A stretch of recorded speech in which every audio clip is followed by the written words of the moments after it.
Hello guys, আজকে আমি নিরামিষ পনিরের রেসিপি দেখাচ্ছি।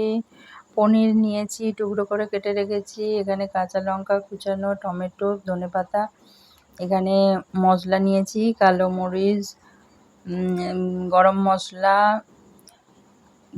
ডালচিনি, জয়িত্রী, এলাচ, লবঙ্গ, আদা, ধনে জিরে গুঁড়ো, লাল মির্চি, কাজু আর চালমগজ, এগুলো সব নিয়ে নিলাম।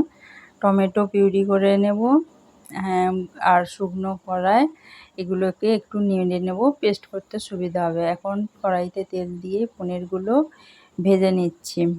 পনিরগুলো নেড়ে চেড়ে ভালো করে লাল করে ভেজে তুলে নেব। তুলে নিয়ে জলের মধ্যে দিয়েছি।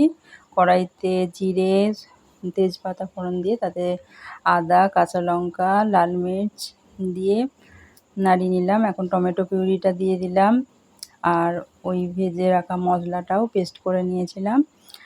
এটা ফুটে তেল রেডি হয়ে যাওয়ার পরে ওই পিউরিটা দিয়ে দিলাম, দিয়ে একটু ফুটিয়ে নেব ভালো করে।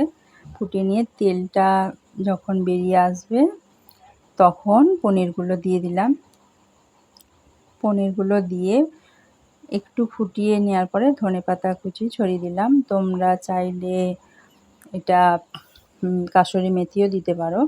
এখন মশলা পনির রেডি হয়ে গেছে।